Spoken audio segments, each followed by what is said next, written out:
one of the things that I always wonder is, are all children really freaking blessings?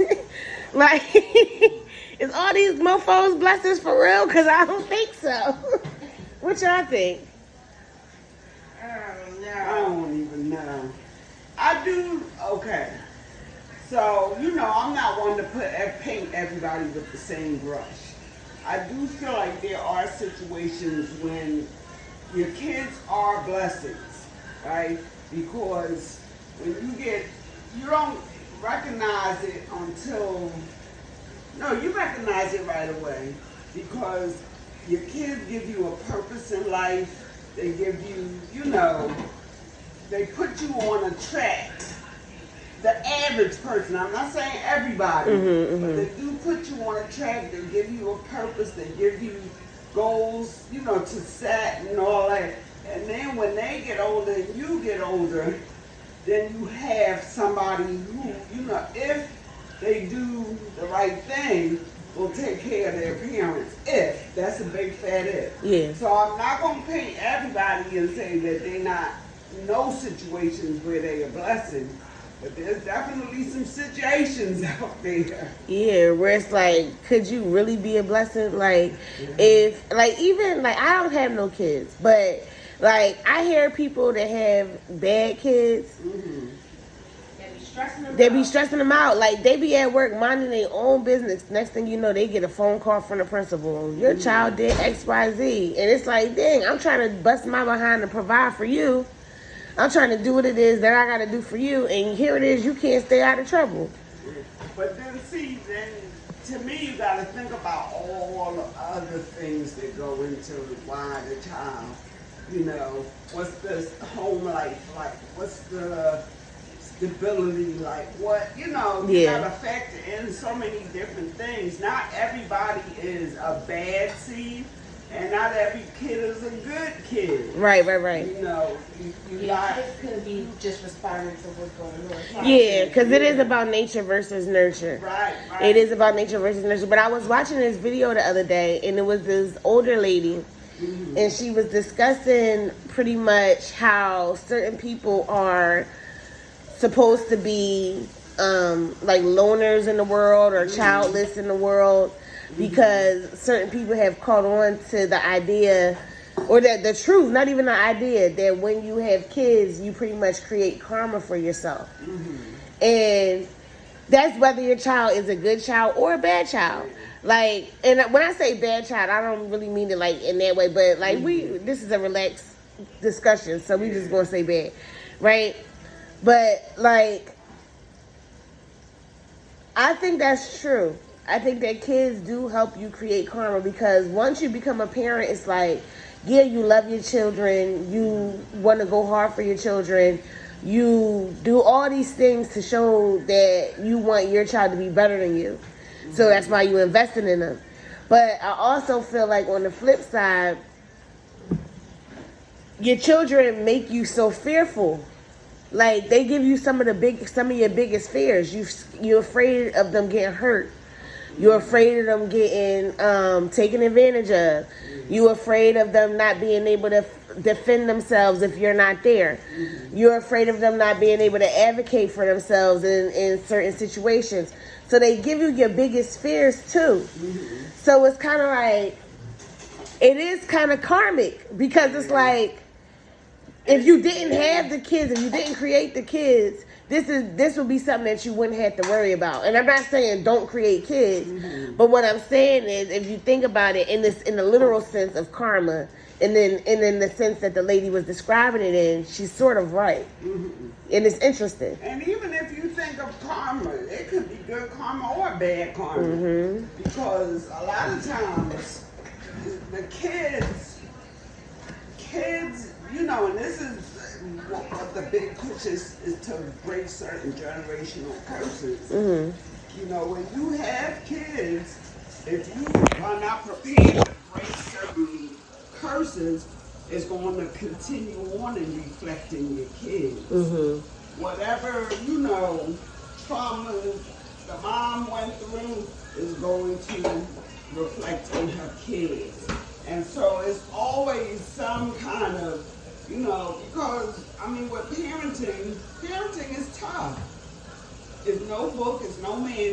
sometimes you doing what you think is the very best, and when you thinking you doing the very best, that ain't what their kid needs or wants or expects. You know? That's true. So it's like, I don't know, man. It's a tough job. Yeah, and what you just said makes a lot of sense. Like, sometimes it's not even what their kid needs. I know a lot of parents, when they do have kids and they are raising kids, they kind of want their kids to have a better lifestyle than they had, or a better childhood than they had. But sometimes I feel like in the pursuit of that, as adults, and not even just parents, as adults, because even as a teacher, I find myself having this issue, right? But we find ourselves wanting to protect our kids from the stuff that we felt unprotected from, but we don't even realize that maybe if, instead of looking at it as a travesty, if we looked at it as, okay, what did this teach me when I was a child, and how can I replicate this same lesson in a more healthy way for my child? Because sometimes the stuff that broke you is the stuff that's going to build your kids. And just because it was a traumatic experience for you doesn't mean that they should not feel it, or that they should be so protected from it that they don't even know what it is like to feel like that. And that's the hard part about parenting. Yeah. Because how do you just say, just let my kid, go for what they know or whatever, and don't be that mom, or don't have that mommy guilt, or don't have, it's real rough. I know even with y'all growing up, now y'all grew up in a household, with two-parent household, y'all was bullied for that. Yeah. You know what I mean? Yeah, we were. Most people are saying that's what it should be. Y'all was bullied for that. Yeah. And so, it's like one of those situations like it's no win. Yeah, it's no win. You create a healthy environment for your kids, and you got people that might not agree with how you created that healthy environment. Whether it works for you, they don't care. Yeah. They just care about whether or not they agree with what you're doing. Right. And I think that this is a totally different topic, but we could probably get into this.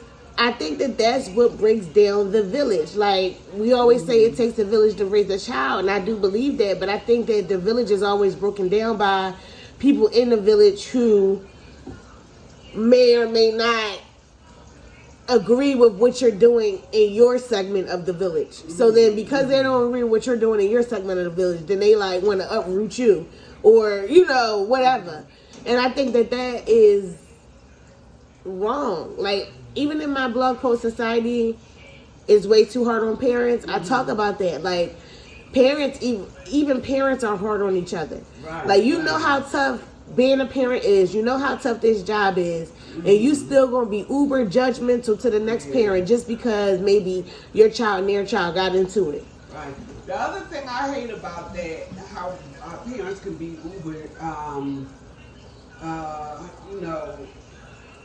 what's the word you just said? Judgmental? Judgmental is, as soon as something happens with the child, where was the mom?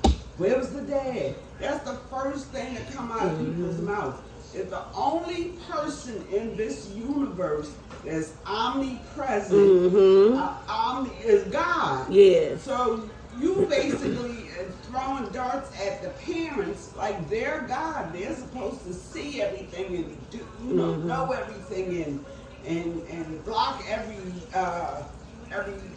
dart that comes in. Yeah. And it's not like that. Yeah. It's going to be times when there's shit that you just don't know, you don't see, you don't, because you're not perfect and you're not going to have the whole lay of the land. Yeah, and I agree with that.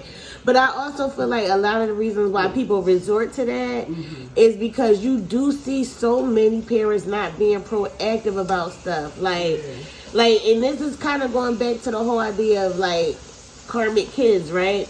Because it's like,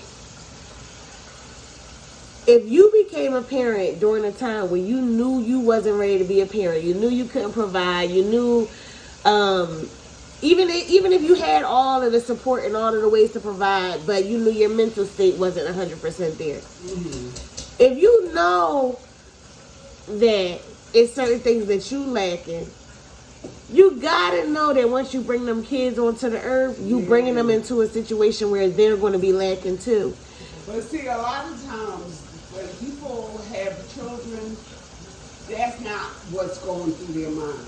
So first of all, let's back it on up. Right? When you are getting physical, the only thing you're thinking about in that moment is being pleasure. Yeah, that's true. Right? And then so you have that factor.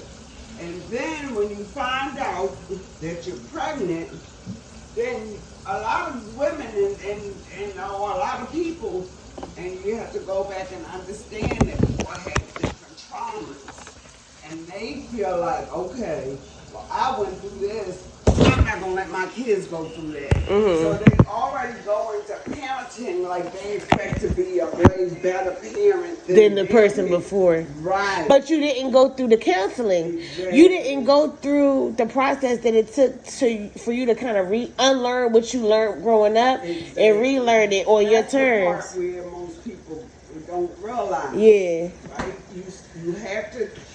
You have to cure it, just like they said, the little girl inside you or the little boy inside of you.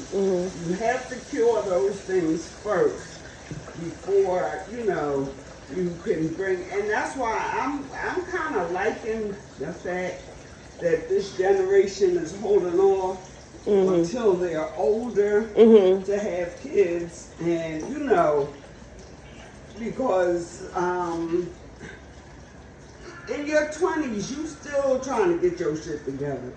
No, you really are. Yeah, Remember what I told you? Oh, I'm sorry. You was still saying something? Yeah, for you to still be trying to get yourself together and then be responsible for another life. Yeah. That's a lot. That's a whole lot. Like the theory I had, I'm like, I told y'all before, but I'm gonna say it for everybody that's listening. But the theory that I had about the fact that grandparents probably should be the ones raising these kids, like in a perfect world, right? And this would have to be like the way that it has been since the beginning of civilization. Because if we just change it right now, people gonna be mad. So understand that this is all ideally, like this ain't never gonna really happen in real life. But I'm just saying, what if, right? But what if the social norm was for grandparents to be the ones primarily raising their grandchildren, instilling morals in them, because they've lived a longer life. They kind of know themselves a lot better than the parents do, because the parents are just learning themselves. They have more patience. Well, some of them. If they, let's in the ideal world, all of these people have self-actualized. And they all are comfortable with who they are, right? So, imagine that. Let them do the work of rearing the children while you go out, bust your butt. Both parents provide that money, get that money to that lady and that man, because it's probably a grandfather too. And let them raise your kids right, and you just be the sole proprietor. And then, I mean, not the sole proprietor, the sole provider. That's what I meant to say. That's actually how things used to be. It should stay like that. There's still cultures that still follow that, that sequence. So if you're thinking in Asia, that is a big, the Indians, the Chinese, that's a big part of their culture. The grandparents are at home, they raise the kids, and then when the grandparents get older, then the kids take care of them. And it's a constant cycle. That's why they push their kids towards excellence. Right. And not to say anything bad about our community, but a lot of times when you're dealing with African Americans, one of the main reasons why we don't push our kids to excellence is because, number one, we want them out the house by the time they're 18. And then number two, we don't know what excellence is. Like, we've been struggling. So, you know what I mean? Like, it's excellence is what everybody tells us excellence is. Right. It's no definition. Really, it's no real culture. Like, blacks in America don't have no real culture in the same way that Asians do, or other culture. And I'm not going to just say Asians because they're not the only ones, but other cultures do. Like even when you go to people who are considered Hispanic, right? You go into their house, you see the culture right away. Black people, everybody got something different in there.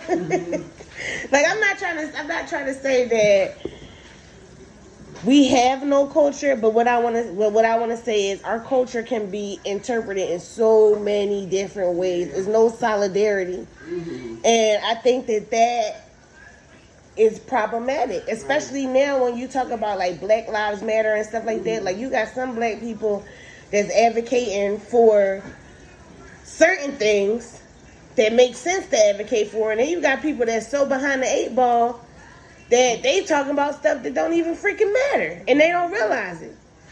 So it's like, it's hard. But going back to the real topic at hand, do you think that your kids were karmic or that your kids were a blessing, Mom?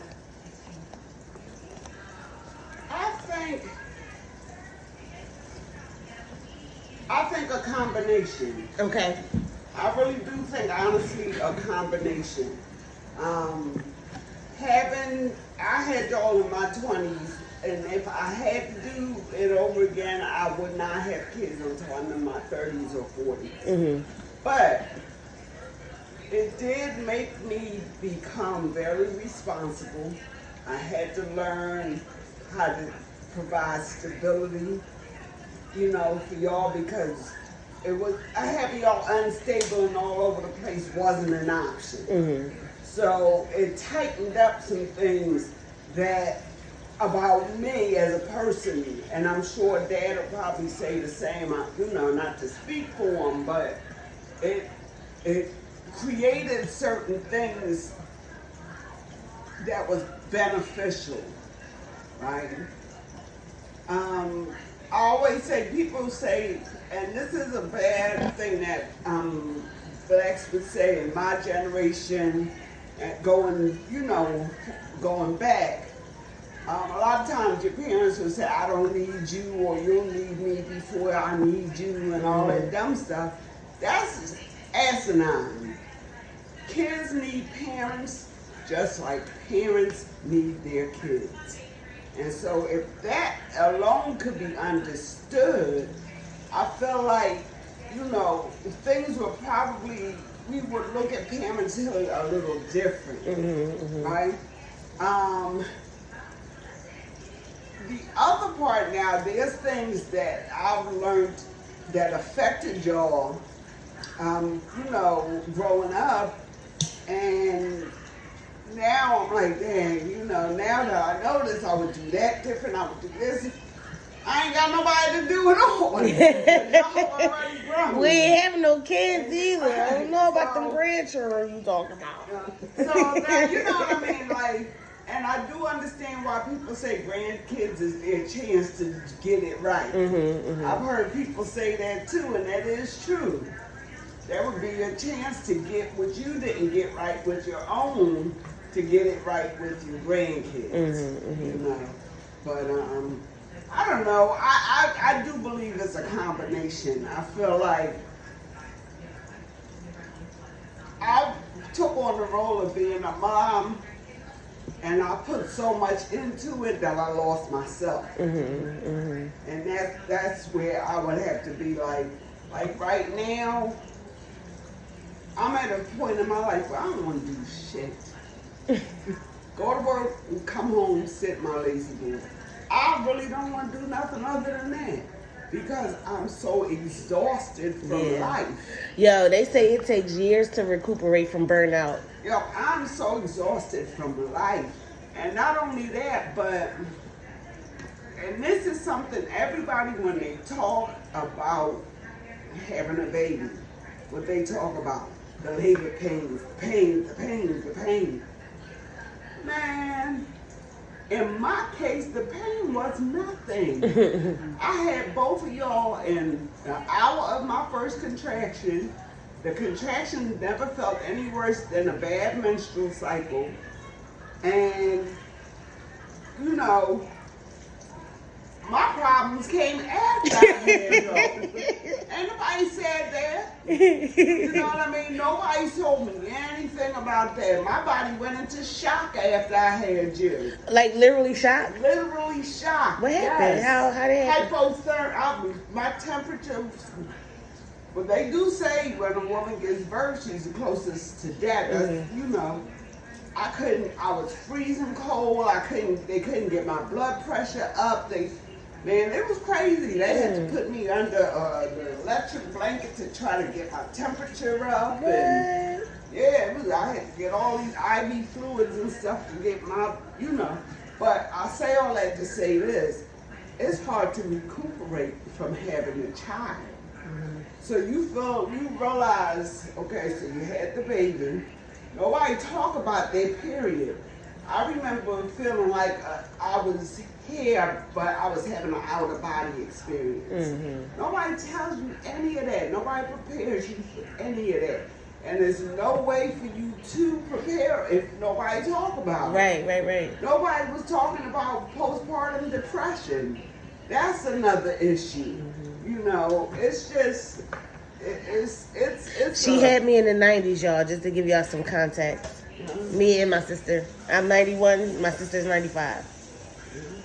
You know, but different things we did. Like, I remember raising y'all, they was real big in the praise culture. Everything the baby do, clap, and I wish I could go back and redo that whole. I be telling people all the time, you don't praise the outcome, praise the process, praise the effort it took, praise the time it took, praise the method that it took.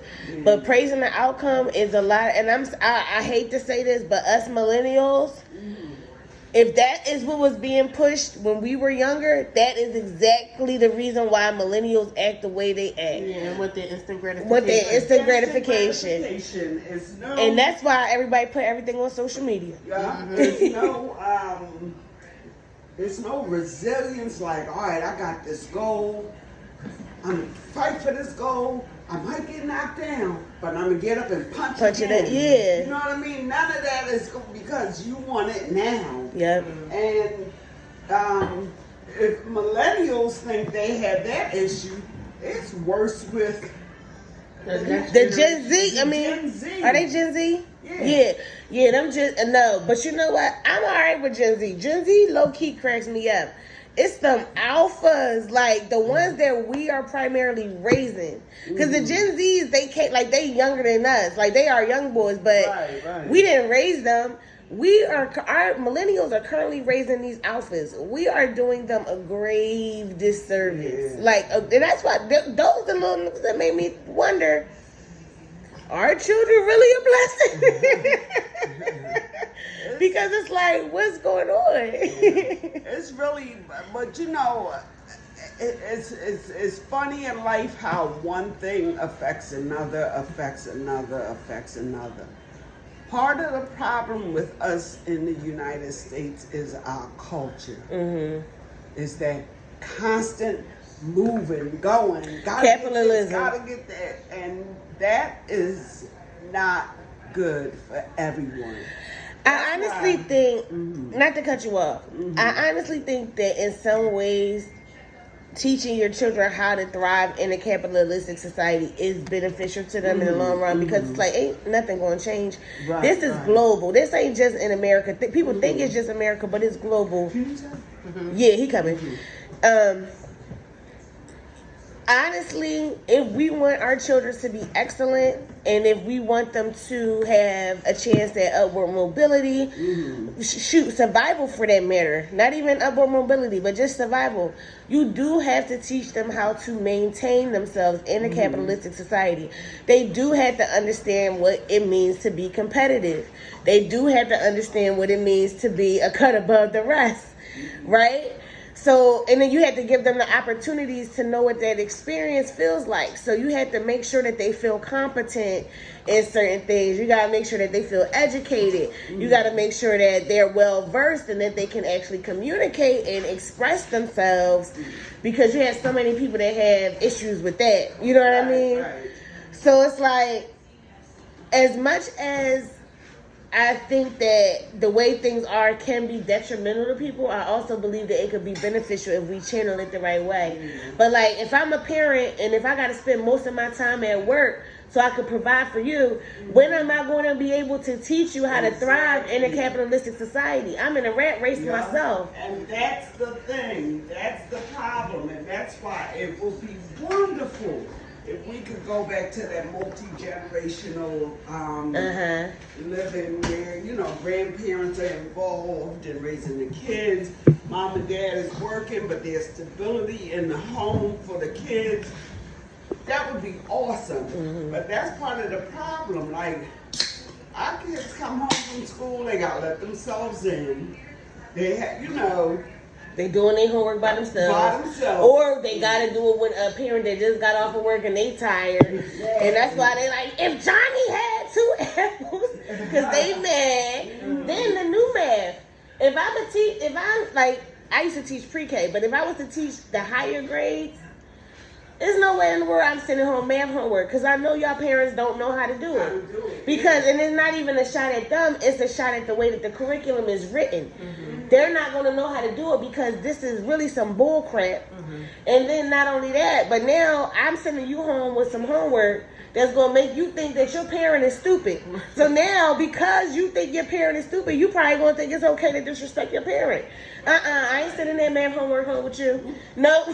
we going to do the math in school, in class, for the last 10 minutes of class instead of taking out people here. I remember y'all came home with some math. Mom, we can't hear you. You got to come in here. Can y'all come in here? Yeah. I remember. Hold on. Let me bring the stuff over. I remember they sent y'all home with some math, and I was looking at that like, what the hell is this? I've never seen nothing like this before. A day in your life. And I'm not a dummy. I'm reading the directions, and I still was blank. Mm-hmm. Like, what is this? You know. They need to make. This is what schools should really make sure that parents know how to do it. So, like, why not have a family math night where you're coming and you're teaching? You should do it once or twice a month, where you're teaching the parents the methods that the kids are learning in school, so that if they have math homework that they're bringing home, you know how to do it. Yeah. Or everything's online now. So why teachers ain't bonding together to create like a little website to where they can have tutorials on how to do stuff so that the parents can have tutorials at home. Mm-hmm. Like, you know, you got some people that's going to go the extra mile and do that. Yeah. But it's like, this needs to be something that, like, y'all got a standardized curriculum. Why you ain't got a standardized homework help hotline for parents? Yeah. But it's like, that's another reason why these kids are disrespectful to their parents, because they know their parents don't know the same things that they know. Mm-hmm. Like, and then besides school, you got the same thing with technology. Like, if I'm a kid, I'm 16 years old, and I know you, my parent, your goofy butt don't know how to work the phone, hey, yeah, I'm going to run game on you. Mm-hmm. Like, that's what I'm going to do. Mm-hmm. and I'm saying goofy because I'm thinking from the kid's perspective. Mm-hmm. Because that's how they're going to view you. Mm-hmm. These kids know a lot.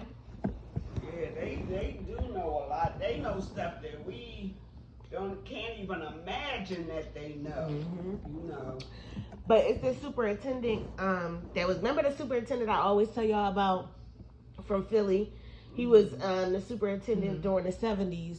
Mm-hmm. Mm-hmm.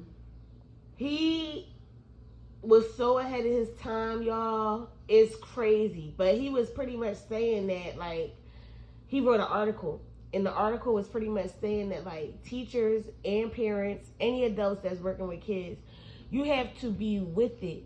Like, you have to know what's going on right now. Like, so, like, the stuff that's going on in the media right now, if you work with kids or if you have kids, you kind of should know about it. You shouldn't be consumed by it, but you kind of should know about it because the kids know about it. And your kids got to know that you know some of the same stuff that they know, because then they know that there's certain things they can't run game on you about. And that's the truth. But he was talking about, because this was back in the 70s and there was no social media and all of that stuff, he was talking about getting to know kids through the music that they listen to. Right. And I guess around this time, it was like, well, of course it was racial tension because it was the 70s. But I'm not sure if I'm right. You could probably tell me, Mom. Is this around the time where hippies was out? Yeah, okay. So he was saying like listen to the music that the hippies are putting out because they're talking about like social justice, social awareness. He's like you have to know that stuff in order to reach them. Like a part of meeting people where they are is that. That makes sense. Yeah. It makes sense, but I don't know. It just seemed like, you know, sometimes I feel bad for the kids that's coming through because I'm looking and it's like, what is gonna happen with them? What is, you know? The thing about it that, and I hate to say it, the world is messing these, even in today's society, the way it works today, if your child was born after 2013, them kids is running you. I don't care. Sorry guys, our device ran out of storage, but we're back. So we were talking about these new kids, and I was saying how if you have a child that was born after 2013, you may not know it or think it, but those kids are running you. Those kids know a lot. Like these are kids that were born with technology, so they have like knowledge at their fingertips. That's something that we didn't have as kids. And I think that sometimes the knowledge that they have so much access to is what empowers them to, you know, do some of the things that they do, whether it's good or bad. And as parents, we got access to the same knowledge too, but we're wrapped up into what we're interested in. It might not be the same exact thing as what they're interested in. And so time spent is kind of not time spent anymore. Like everybody's. So yeah, like quality time with families is something that's kind of like a thing of the past because everybody is on their devices. You know what I mean? Like we're all distracted. And I think that that's something that we're not always ahead of the game with when it comes to kids because it's a freaking teen shade room. Like, why? Why is there a teen shade room?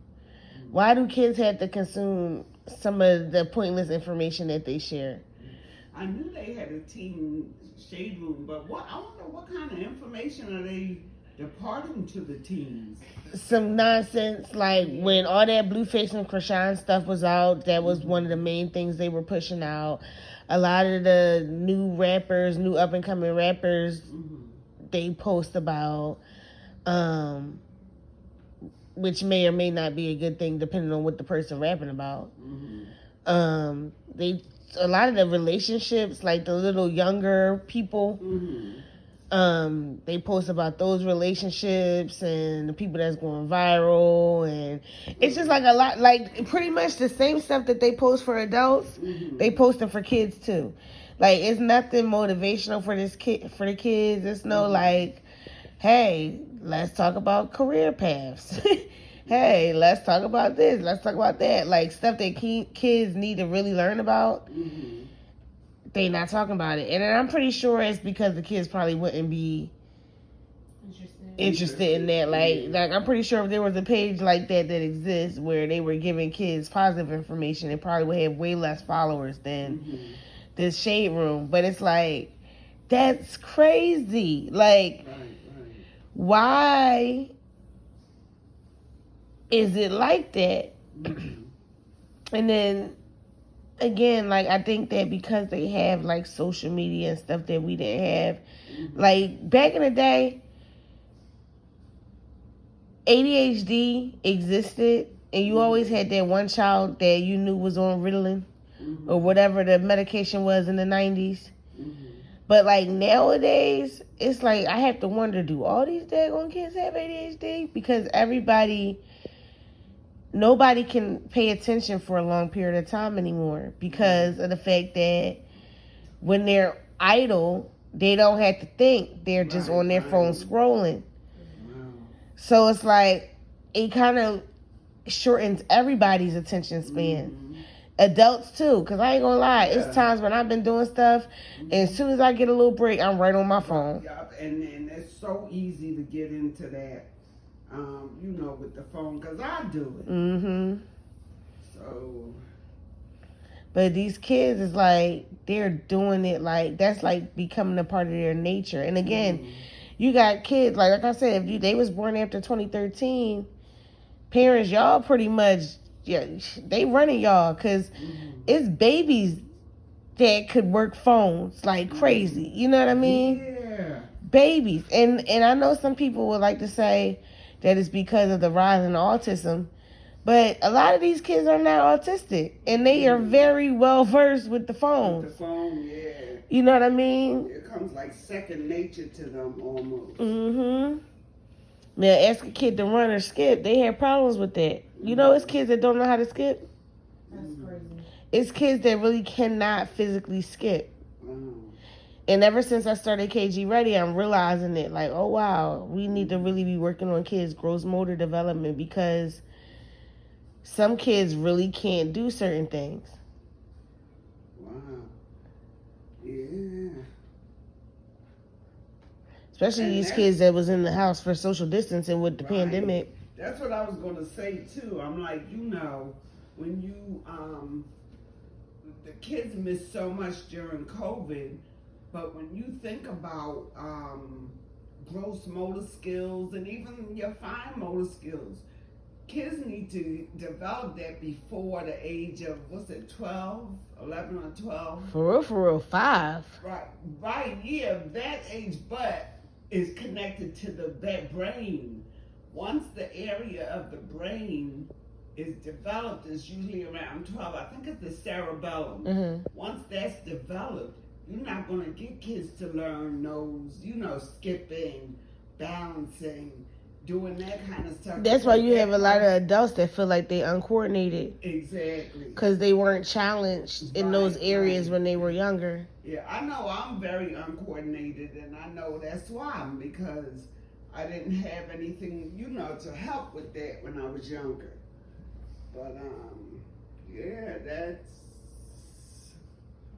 an issue. Yeah, like get the kids off these devices and put them in the field. Like let them play, let them go to the park.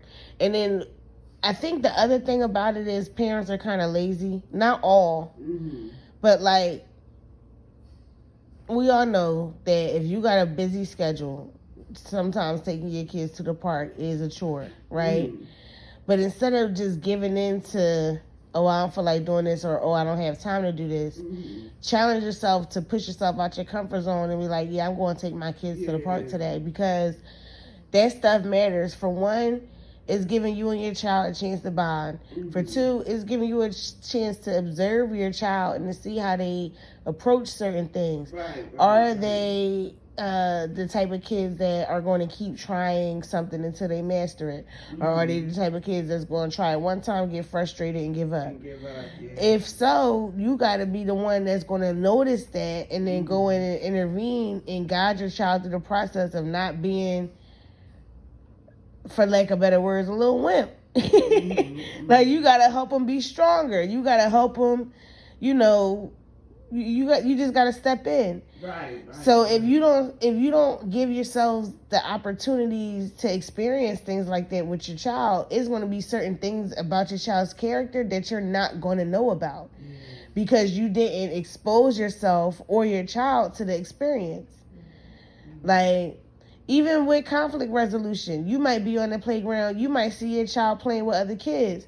You might notice, oh, dang, my child might low-key be a little bit bullied because they dominate in the park and they not really looking at they spatial awareness. Or that might tell you even something else. The fact that my child really is not processing certain things or they're not aware of their surroundings, that might mean that I might need to get them evaluated for something, because maybe there's a sensory processing issue, maybe there's autism, maybe there's, just something there that is a roadblock for my child. And the thing about a lot of those things that people, I think, if more parents understood, maybe you would have more parents buying into getting kids tested. Mm-hmm. A lot of these things are on a spectrum. So it doesn't mean that, they could have a mild case. Mm-hmm. They could have, but you can get them support for whatever the issue is. Yeah. I think a lot of the apprehension is around the language too. Mm-hmm. Like, for so long, special education has been seen as a negative thing. Yeah. And it's because of the fact, like, even psychology back in the day, the wording was very negative, Mm-hmm. which is why some people don't really buy into that. They don't buy into therapy. Same thing with special education. If you're saying things in a way that makes me feel like I have a deficit or makes me feel like my child have a deficit, I might not want to buy into that because now I'm feeling like it's something wrong with us. And I feel like that's one of the things that we need to stop doing. Like, one thing that I remember learning in school was the use of positive language, right? And also the use of people first language. So when you are communicating with a parent whose child has special needs, you always want to put the person first. You don't want to say, my autistic student. You want to say my student who has autism, because at the end of the day, they're a person before they have autism. And I think that the public wasn't properly educated on the fact that people in the field are trying to use people first language. So it didn't translate, and that's where the mistrust is. Like, even with autism, because it's a rise of autism, and I'm on social media looking at some of the groups, because I'm in some of the groups because I'm interested in it. But, like, you'll see moms being like, I'm an autism mom. Stop saying that. You are not an autism mom. You are the mother of a child who has autism. It's different. It's a difference. Like, that's why people are scared to embrace the labels, because of the fact that we're wording it in a way that makes us view the deficit before we view the person. And if you view the person first, you will be able to see, hey, there's not really a deficit here. This is just something that this is something that makes this person different than other people. And this is how we're going to meet that person's needs.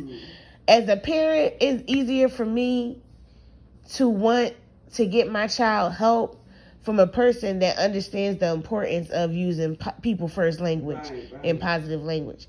But if you're a professional and you're saying, oh, your son's autistic, and that's just it, it's like, okay, you know what I mean? And then if you're explaining things as if it's like, okay, this is a social delay, and it may not be a social delay. You have people that have autism that are not delayed socially at all. And what I mean by that is they pick up on things socially. They just don't interact in the same way that you might interact. So you got some people that are highly functioning where it's like they can read the room, they know what's going on, but they still not messing with you in the way that you want them to, because they're going to beat to their own drum because that's where they are. You get what I'm saying? And that's why I said, I think too, part of everything that you said is how we approach it, but also explaining that it's on a spectrum. So a lot of times, you hear a word in your mind go to the worst when it don't have to be the worst. You know what I mean? Yeah. I think explaining it on a spectrum is hard for people to grasp because so many people got to have things in black and white. Like, it got to either be this or that. Excuse me. A lot of people don't deal well with gray areas. And I can understand that too, because, like, I've seen kids with autism, right? Where they might have a certain characteristic or a certain trait about them that sets them apart from other people and makes you think, wow, this child is really a genius. But then you might also witness the same child do something else where it's like, dang, they really are having problems with this. Like, so it's like, where do they lie on? Well, if as a parent, if you're a parent and you're trying to figure out what's best for your child, and you see that, it's like your next question is, well, on the spectrum, where do they actually lie? Right, Do they right. lie here sometimes and lie there other times? It's confusing. I think that's one of the most frustrating part for the parents that had to actually experience. It's like, yeah, somebody could tell you that it's on a spectrum, and you can read about it, you can hear about it, but when it comes down to you physically dealing with your child, Yeah, you could be confused because you like, well, where on the spectrum does my child really land? And if my child is landing here in certain areas and not in here in other areas, how do I get them to progress? Right. Like, even like Big Slim, the content creator we love. I'm pretty sure his mother, had a lot of those moments. Like, she got her son going from being completely nonverbal to now being accepted into a college. Right. Like, so I'm pretty sure that on her journey, it was times where she was confused about how to really classify him, especially if he's nonverbal. Like, how do you know what a nonverbal person is really thinking? Because they can't verbalize it. So, but I mean, she did it. Yeah, she did it. But I do believe, outside of like special education and stuff like that, which I do believe that a lot of kids need, they need to be evaluated and they need the proper supports to help them, because a lot of kids, outside of it being autism that exists, a lot of kids do have ADHD. They really do.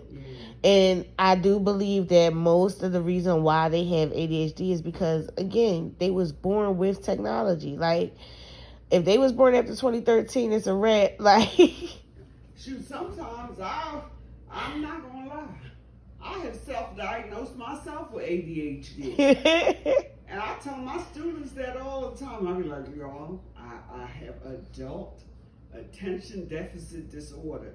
So I might need you to help me. You know, they crack up but for real, I'm dead serious. And can I ask you a question? Like, cause you did, like, when you were an adult, it was in the 90s and stuff like that, right? Do you feel like you had a better, and I know that age does play a part into it too, because you was younger, but do you think that you had more of an easier time focusing back then than you do now, and do you think that it has anything to do with technology? I think if I'm looking back and being honest, I really do feel like I probably had a problem with focus all along. Okay. Even back then. The difference is, or was, I had a very, I put a high level on what I expected of me. So I expected to get my projects done. I expected, you know what I'm saying? And I think a lot of times because of that expectation that I put on myself, I was able to meet my deadlines and do the things that I needed to do and so on and so forth. But as I'm getting older, my attention is definitely worse. Definitely worse. I can't pay attention. I just can't. And you know, that's kind of sad. Yeah, because it's like the kids is feeling that way too. And I really think that it has something to do with this technology. Like, because for me, technology started really evolving like mid 2000s. So I was a kid still. Like, I was high school? Right. Like, I think the iPhone came out when I was in high school or maybe 8th grade. But like before that, we had Nokia phones and stuff. Like, and razors. But even before, like, even outside of that, like, we actually was like outside. We played. We went to summer camp. Like, we went to after school programs. Like, we actually socialized with other kids, and the other kids didn't have phones either. Right. So it was like we were forced to talk to each other. We were forced to play, because what else was we going to do? Right. I mean, yeah, we got in an argument sometimes, and guess what? We was forced to resolve the conflicts. We couldn't just go on the line and start, like, tweeting or whatever the kids do, making TikToks, like, bullying people, cyberbullying. Like, we didn't do stuff like that because we didn't have the means to do the stuff. So once the stuff came out and it started evolving, it's like you could clearly see a change. Like, for me, I think I always had problems with attention too, but it was certain things that could grasp my attention. Like, if I'm in school and we doing something that involves anything that involves dance, yeah, you got my attention. I could be in the dance class for hours as a kid, and I would never be bored. But you got kids now, they're in the dance class, they can't last the first 15 minutes.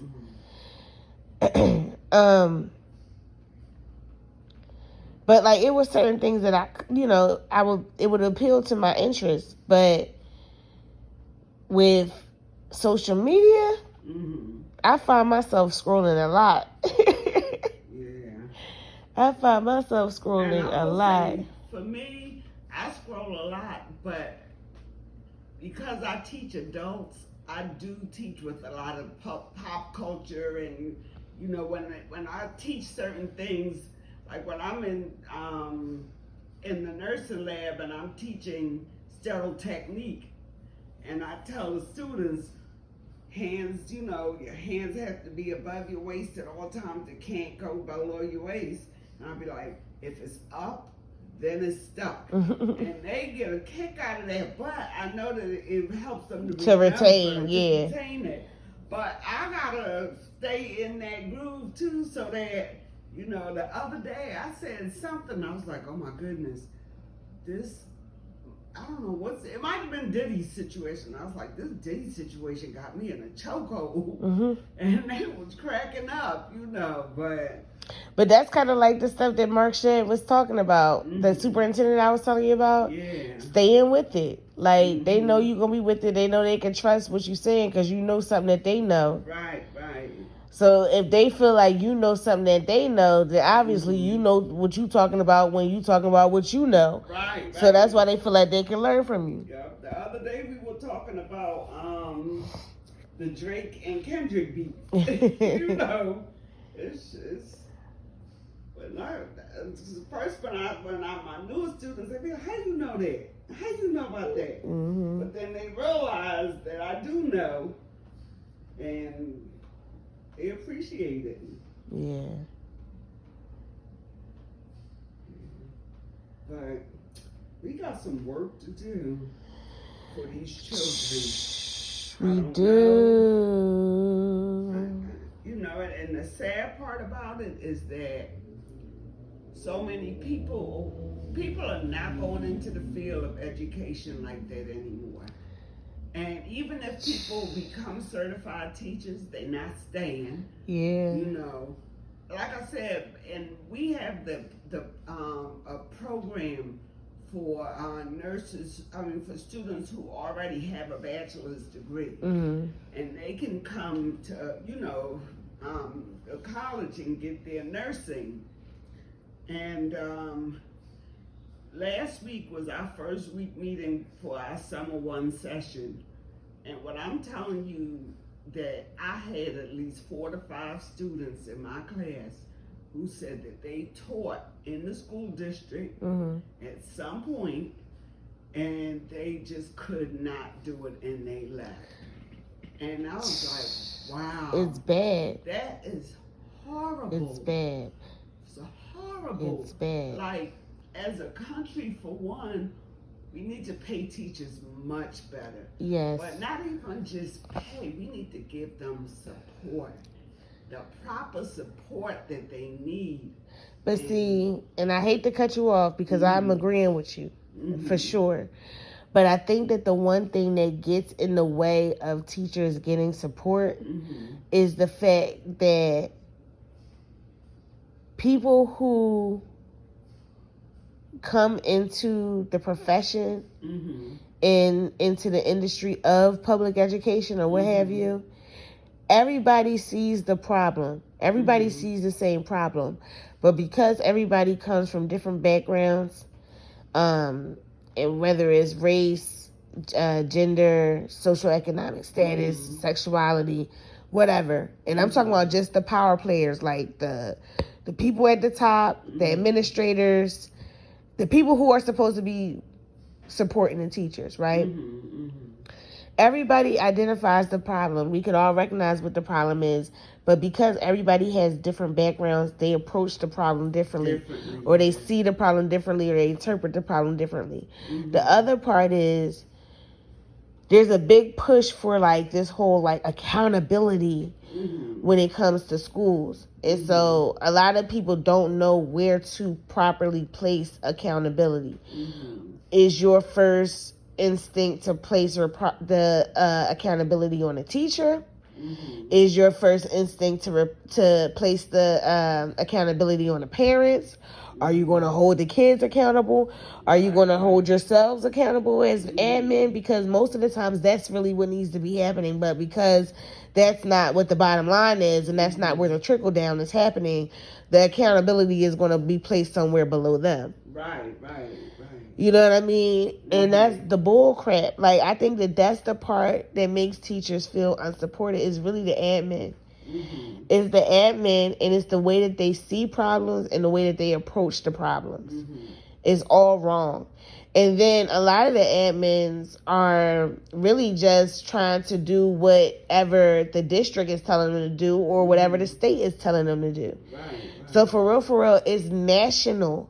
Like, these people who are policymakers, these people who are lawmakers, y'all need to be inside the classroom to see what it's really like before you go and make your decisions, because you're making decisions that are impacting people below you and you have no idea what their experience is.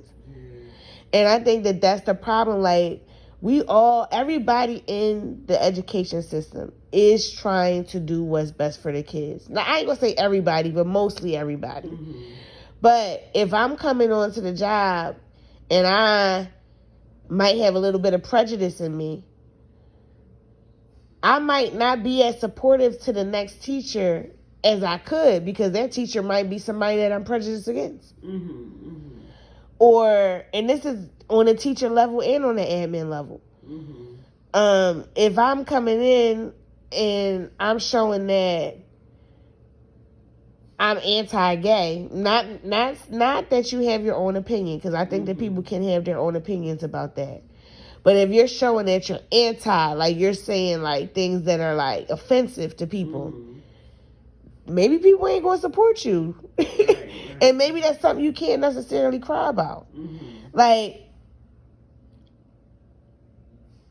I understand why companies and organizations push for diversity and inclusion because of stuff like that. But I also feel like those pushes could also amount to nothing. Because a lot of times it's inauthentic and government funded or grant funded. Which people can see through. It's like, okay, we got to do this because we got the grant money to do this, and, you know, da-da-da-da-da. But I really believe that that's why things just go the way it goes, because it's like everybody's coming from different places. And then a lot of times when you're dealing with people, who you got to report to? HR. Right. So to avoid getting in trouble with HR, I might avoid saying certain things or avoid doing certain things that could have been helpful to the situation. But I ain't trying to get in trouble with HR. And teachers, they right smack dab in the middle of it, because it's like you know how it's like when you're working at a big company that got all these different tiers, you got the middle management right there in the middle between the big admin and the public. Right. That's where the teachers are. That's the hardest position to be in. Because the complaints from the parents is going to go to the teacher first. And if it don't go to the teacher, if it goes above the teacher, 9 times out of 10, the complaint is about the teacher. Right. So, and then it's the same thing from the admin side. They do the same thing. You know, when they get a new law from the state or from the district, who they want to make the changes right away, the teachers. Who they not giving the training to, the teachers. Who they expect to sink or swim, the teachers. And if the parents complain about it, they going to hold the teachers accountable because that's what's going to appease the parent.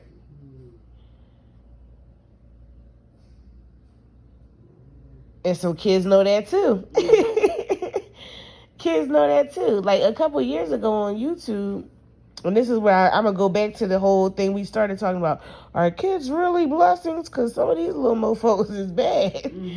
But a couple years ago, it was kids on YouTube telling stories about how they lied so that they could get their teachers fired. Now, granted, these were some little suburban kids that didn't really have the same type of melanin, So I'm pretty sure it's different. But, like, why did y'all feel like y'all could do that? And then brag about it on social media. No way that you're a blessing. I'm sorry. I don't care what your baby think. There's no way that you're a blessing to this world and you do some stuff like that. Like, you messing up people's livelihoods. And you don't even have the capacity to understand how detrimental that is to somebody else. But you got social media at your fingertips for you to be able to brag about it. Crazy.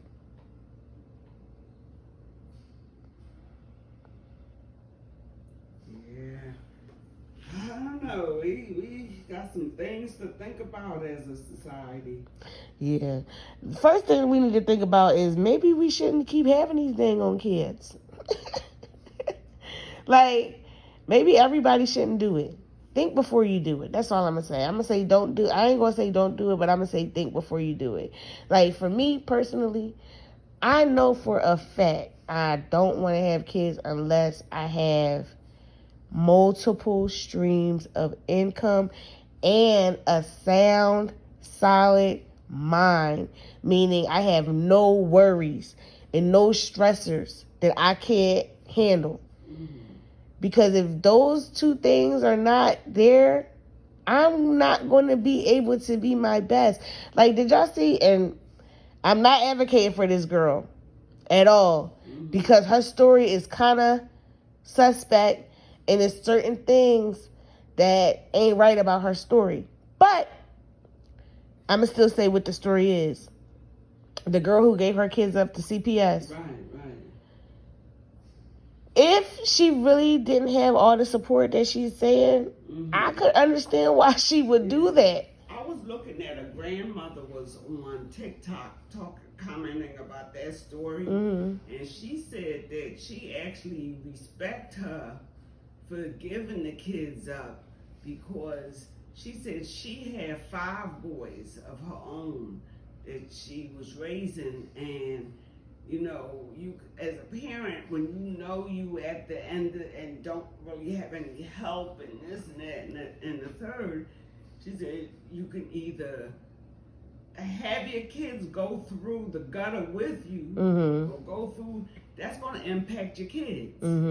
Either way, it's like, it's like, what do you do? And so she was actually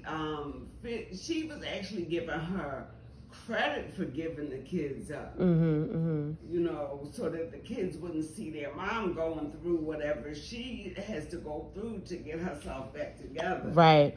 And I was watching some of her interview on Neek at Night. I could not watch the whole thing because it was 3 hours long. But I think I was like 23 minutes into it.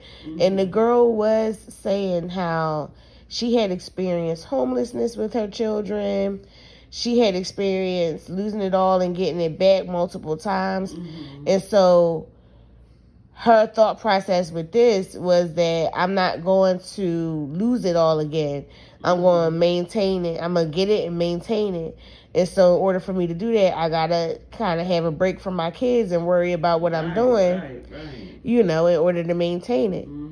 So, I mean, that all goes into what you were saying about not necessarily wanting to drag your kids through hardships. And I get that. I totally get that.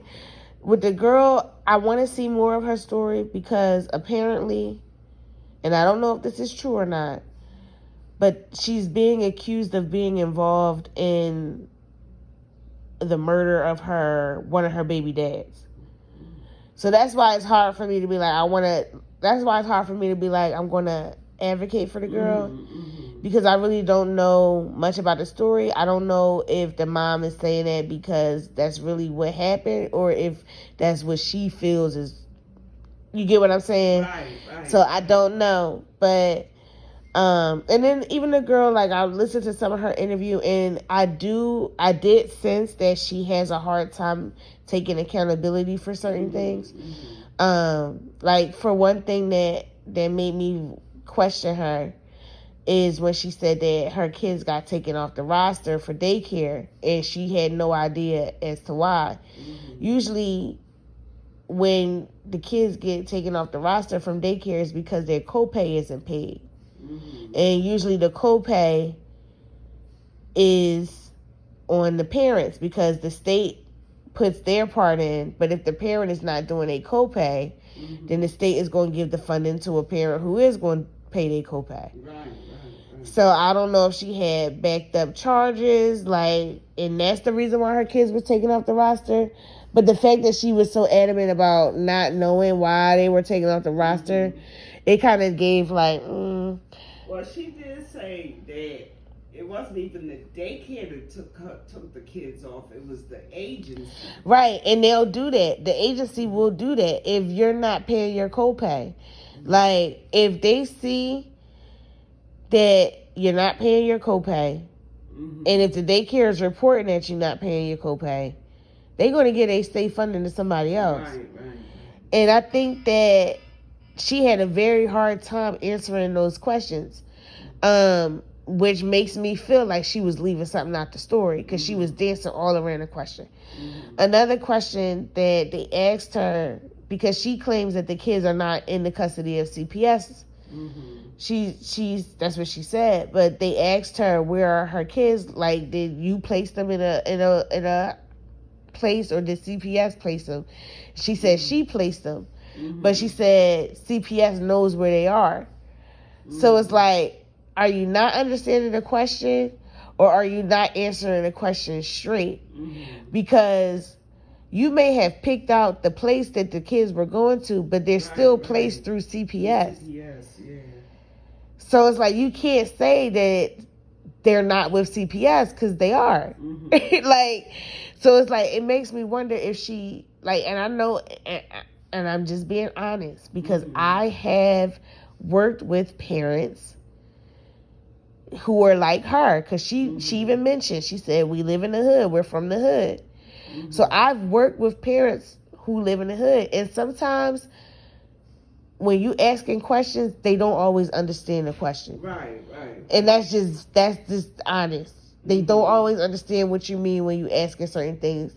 And then sometimes, and you can tell the difference between the two, sometimes they are omitting information because they don't want you to know certain things. So with her, because I don't have a history with her, because I don't know her, I couldn't depict which one she was doing.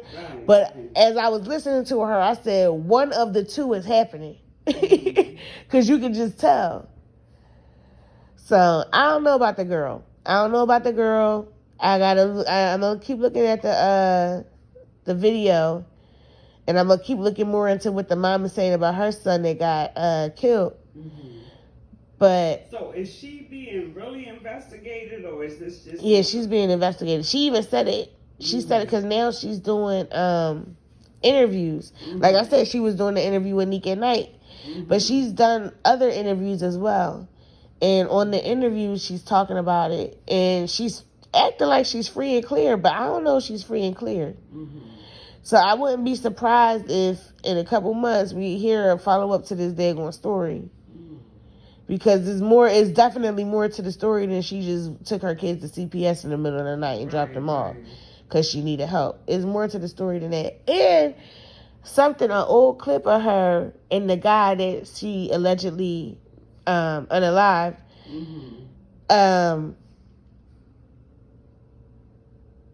he's asking her, did she want to KILL the baby? And she said yes. Mm-mm. And it's like it's more conversation in the video, but like that really stuck out to me because it's like what? And that was the baby dad that she's accused of killing. So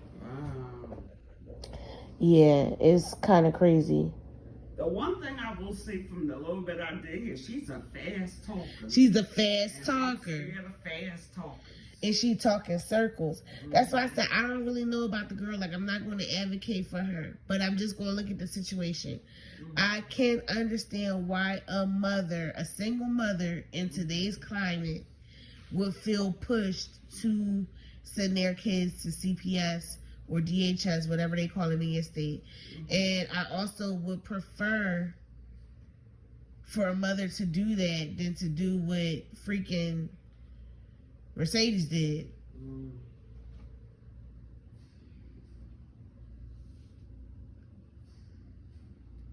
Cause that's crazy. Like, you know what I mean? I think you should bleep her name out. Yeah. Well, why? I mean, it's public record what she did. I mean, I'm not trying to be smart, but once you do something like that, you can't hide from that. It's public.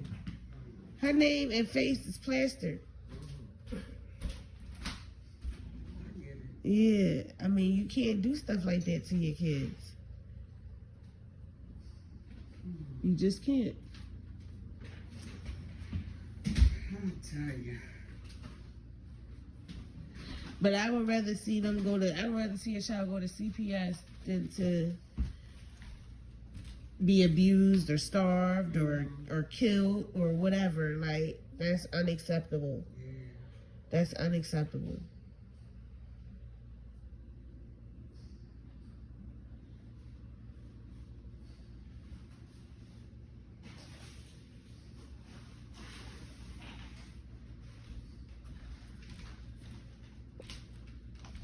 Ooh. Milano. Thank you. Oh, first. This one. Because you like that one, right? Yeah. Oh, let me send you my phone. I gotta go send you. How much did this stuff come to? It's like, what's 32 plus 8? 40. 40. Okay. If we split that 3 ways, what's that? What, like 15? No, like 12. 12. I'll send 15. 15 and 20. I'll send you 35. And then you just give grandma the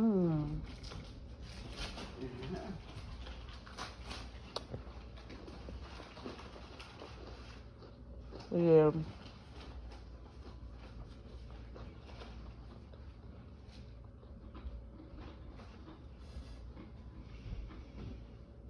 What do y'all think? Do y'all think these kids are blessings? Say no, let me stop. I tell you one thing, it's nothing that a person can do to convince me to want to have a child in today's climate. Yeah, no. It's not near thing a person can do to convince me. Like I said, I would have to have everything of my dreams in order for me to even consider having a child. And I think that that's how it's supposed to be. I think that God really wants you to self-actualize, mate with someone else who has self-actualized, produce a real blessing. Because only self-actualized people can actually produce a real blessing. I'm sorry. So produce a real blessing, bless them, and then they'll bless you back once they get older and they also self-actualize. That's what it's supposed to be. The thing about it is, it's not happening that way because people are not pairing up with the right people. people are also pairing up with people before they have self-actualized, which is why they're not attracting the right people. And they are, in fact, mating and having karmic babies. I hate to say it like that, but that is exactly what is happening. And that is why everything in the world right now is going crazy. Because in the Bible, where they talk about where angels was having mating with demons, remember that? Mm-hmm. And then it was producing bad seeds. Same thing, here you go right now. So if you made it with somebody that you can't stand or can't even communicate with, you might have a karmic child. I agree. And that's why, oh, I'm sorry, go ahead. I was about to say, I also think that life is supposed to be much simpler so that people can self-actualize faster. Mm-hmm. Like, I think that it's taking people so long to self-actualize because this capitalistic society. Because if you really think about it, biologically, Mm-hmm. okay, biologically, we're supposed to be having kids in our younger years. Like, that's why we have our cycles, and there's a cutoff time. Mm-hmm. And so, like, by the time you 20 something, you should really be self-actualized if we were in a perfect, like, ideal world. But because the structure of society and capitalism has come along, it's taking people's main focus is just survival. But I also think that it besides capitalism and stuff, it also is bad parenting. Mm-hmm. Because if you are somebody who you lay down and you made it with somebody, Mm-hmm. and after that you have a baby, right? Mm-hmm. You have a baby that you guys conceived. While you're carrying that baby for the 9 months, you got 9 months to figure out how you gonna make your life better so that your child can come into a situation where they're good, Mm-hmm. right? And once they're born, you got 18 years to turn them into an upstanding citizen. Mm-hmm. That's it. Mm-hmm. So if during them 9 months you didn't create a master plan for how you was going to ensure that your kids was going to be upstanding citizens, then you fucked them up, really. Because once they get here, everything that you do is going to be reactive as opposed to being responsive. Got it.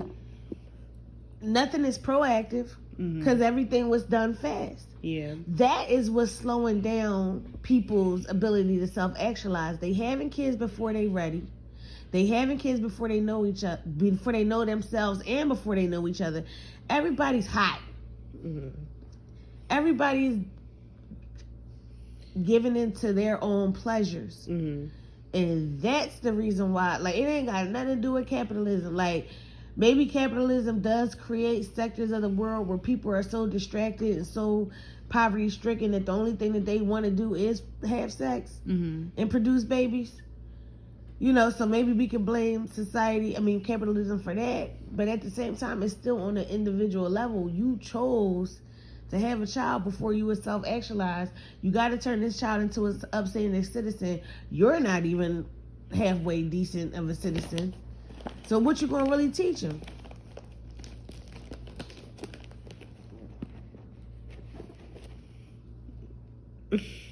Like, that's what it is. People need to wait before they have their kids. And even though our body is designed for us to have kids when we're younger, people nowadays are not advanced enough to handle that responsibility. I think that's what I was trying to get at, though. I think that what I was trying to say is, like, because we got all these other distractions and other things that we need to tend to, people is not having the time to actually be ready for that responsibility. Yeah. People don't take the time to learn themselves because they got to be reacting to everything that's going on. Yeah, I agree with that. Because back in the day, when women was having kids when they was 14, it was farming that had to be done. Right. But I mean, it wasn't a whole lot of like activity going on. Like things were predictable. People kind of knew, what was coming next. Nowadays, you don't really know what's coming next. Everything is advancing so quick. So I do get that. I get that. But I also feel like as people, we gotta be observant. Like, it's no way in the world somebody should be scrolling social media, see a picture of a cute little baby and be like, oh, baby fever. Girl, you better get some Tylenol to break that daggone fever, because babies are expensive. Like, people are so influenced by what they see other people doing. Like, I see it all the time. Like, you'll see a group of women, they be friends, right? Everybody pregnant at the same time. Groupthink. Like, really? And I'm not judging you, but I'm just saying, it's like, is it a trend? Yeah. What is it, the braids? Say no. But like, trying to figure this out, because like, yeah. And then if you know you're having difficulty with the ones you got, if every morning you screaming and saying, get the fuck up to the ones you got, why would you want more? Yeah. I don't think people be really want more.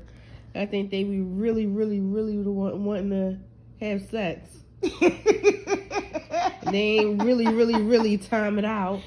Be like, ooh, this happened. Right. Now I gotta respond to it. Right. And then I gotta act like this person saved my life. How did a fetus save your life? How did a fetus save your life? You should be saved so that when the fetus is developed, they're coming into their blessing. You should be your child's blessing. Why the hell is your child? Yeah. Like, are you that codependent? Yeah. You gotta be strong for that child. You can't be like, oh, my child is the best thing that ever happened to me and my child saved me. No, you should have already been saved, so when the child come, they got a fighting chance in life. Like, that you should have been fucking if you didn't feel like you were saved. Yeah. Yeah, like you should have been trying to figure out what the hell you was gonna do to save yourself. Right.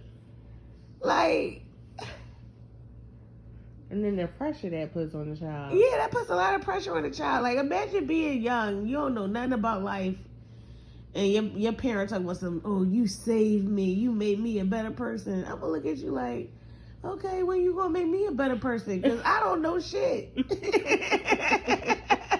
Like, what about me? Like, I'm the child here. Right. Like, you was here longer than me, baby. Like, something gotta give. We had to stop having these kids before you ready. And then pretending like they blessings to you and like they saving your life so that you could cope with the fact that you had a child. Stop doing that. That's why these kids is goofy. Yeah. They don't know what to think. You confuse them. Right, and then you have to follow through with the words, with your actions. So you sitting up here spoiling this kid that really don't deserve it. Hello.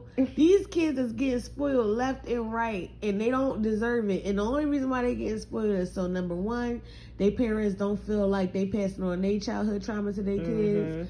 And then number two, I'm going to just be real about it. A lot of these parents is flexing for the gram and flexing for the social media platforms because they want their peers to see them living right. Right. Or what they think is right. Right. You know what I mean? They want to flex. And it's like, okay. But your child don't have no character. Yeah, and they're not doing good in school. They're not doing good in school. I don't care if they're on the honor roll. Them kids is turning in their assignments late and then emailing their teachers and begging them to hurry up and turn in their grades. And guess what? The teachers is doing it because they are appeasing your kids so that they can keep their job. They don't care nothing about what they learn because it's easier to just pass the kids than to sit up there and try to train them. do what you're not doing at home. Yep. That's what these teachers do. I'm telling you, when I was a long-term sub for 10th grade, I saw it in the flesh. I'm looking at teachers giving kids passing grades, knowing darn well their kid ain't do nothing all school year. The kids had the opportunity, if they failed, if they got an F on their report card, the school gave the children an opportunity to appeal their grade. How the heck are you appealing an F? Like, you went through a whole semester, earning that F. Earning the hell out of that F because you know you ain't do shit. And then at the end of it, you want to be like, why I get an F? Why I should I get get an something F? better. You should have been getting better grades the whole time. And I'm not trying to be smart, but y'all talk about the school to prison pipeline. That is another thing that influences it. Because you teaching kids how to be manipulative. You teaching them how to be criminal minded by allowing things like that. Yep. I'm looking at some of these people in those appeals, and I'm looking at them like, you don't do nothing. And they talk about something. Yeah, I was failing because I'm experiencing homelessness and my aunt kicked me out, and like, I know you lying. I know you lying. But you're playing into the stereotypes that the powers that be are governing you by. Right. So they already looking at you like you know, probably homeless. You probably homeless. You're going to be a low performer anyway. So let me give you a reason to be even more of a low performer. And you being a person that you recognize the game, you're going to play into it. You playing into the stereotypes and you don't even realizing that, but you doing that because you really think you're getting over by not doing your best. Yep. Like, are you serious? I wonder how many of these parents know that that's what's going on. They don't know that that's what's going on. So when their kids get the report card and they see honor roll, they like, oh, my baby on honor roll. And then they get a kid's money and the kid's like, yup. And then they go back to school doing the same shit. Like, these kids are not doing good at school. That's why I'm like, I saw all these like college acceptance things, and you know, certain kids, you know that they do good. So you know, if you know the kid, you know they're gonna do good. But then some of these other kids, it's like, hold up, I know you. I know you ain't do that damn going good. Y'all just had a whole lot of money for college applications. That's all. Y'all just had a whole lot of extra money lying around for you to be filling out these college applications. And you was one of them people that emailed your teacher the night before grades went in and be like, can you grade my assignment? Right. I got a girl that's in my class now. Talk about she got to do all her work so she can go to prom. Wow. Girl. Wow. Girl. Talk about something. Then she gonna talk about some, look. She thought she was slick. I'm already knowing. She said, some of the assignments that I got to do is locked, so I can't have access to them because my teacher has to unlock them. They're locked because you missed the deadline. Right. Don't sit up there and try to blame the teacher for why you don't have access to the things. They're locked because you missed the deadline. Right. Like, I'm listening to her because I'm like, look, this is dance school, so I ain't got to judge nobody. Like, so I'm just listening to her. She's telling me about her little problems. But as I'm listening to her, I'm like, she's not taking accountability for what she didn't do. Right. You didn't do your stuff one time. And how about the prom dress is already paid for? Prom dress already paid for. They already got the car ready. She already know who she going with. She got the tickets. Yep. Appointments already booked. And guess what? And this is what I'm talking about, the teachers. Her class advisor told her, you can still get your prom tickets. And she knows the bind that she's in with her schoolwork. Wow. What happened to not letting kids go to prom? Wow. If they, like, you... That's because they want the money. They want that money. Because, you know, prom is a fundraiser. And while we on prom, why we spending so much money on prom? Child. Oh, I saw they had on the shade room or one of them things about the kids in Florida. And how they was going to prom. They was going like they was on the red carpet of the Oscars or something. It's insane. It's a school dance, and it's really a fundraiser for the school. The school make money off that. If you think about it, the venue that they have don't cost that daggone much for how much they paying for them tickets. Don't cost that. Yeah, It don't cost that daggone much. The food don't cost that daggone. Food be nasty, don't cost that daggone much. And the daggone DJ, that's it. And the photographer. Those are the 4 major things that you get at prom. The rest of that money, them people pocketing. And you gotta pay for the pictures. It's not like they Yep, you paying for your pictures. So yeah, the rest of that money, that school is pocketing. Now I'm not saying that they going shopping at Macy's with your money, but they're putting it back into the school. Any of the other festivities that the seniors have to do that year, they're going to spend it on that. They're probably going to use the money to invest in graduation. That's probably how they paying for y'all graduation. So it's like, it ain't that deep. What you renting all these daggone luxury cars for? You got people that will rent out a venue for their child's prom send-off. What the heck? You renting out a venue? You paying just as much as the people that's putting on a prom is paying for the school to have a prom for your one child. Like, all for an Instagram moment.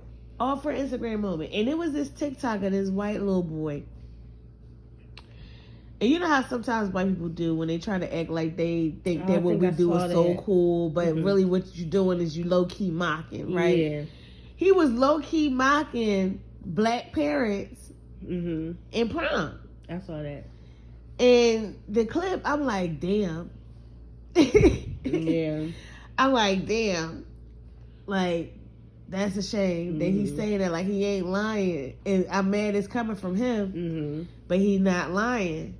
You know, like people see what we do. And I'm not saying, I'm never going to be that person that be like, you got to be a bootlicker or you got to, you know, behave for the white man. I'm not like that person.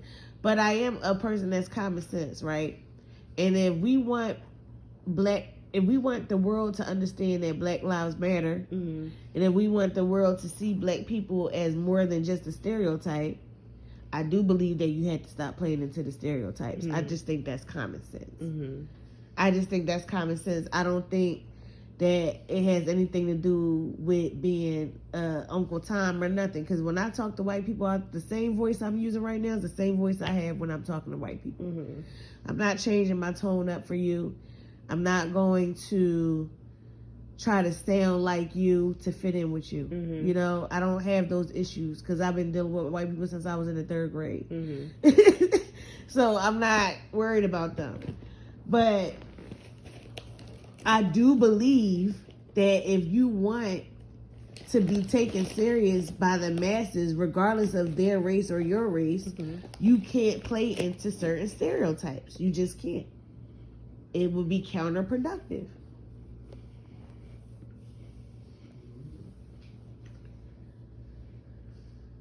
But yeah, this video is getting long. We could talk about this for days probably, but we're not going to. We're not going to.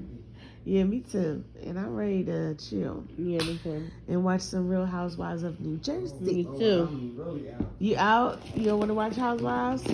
That's my show. All right, see y'all later.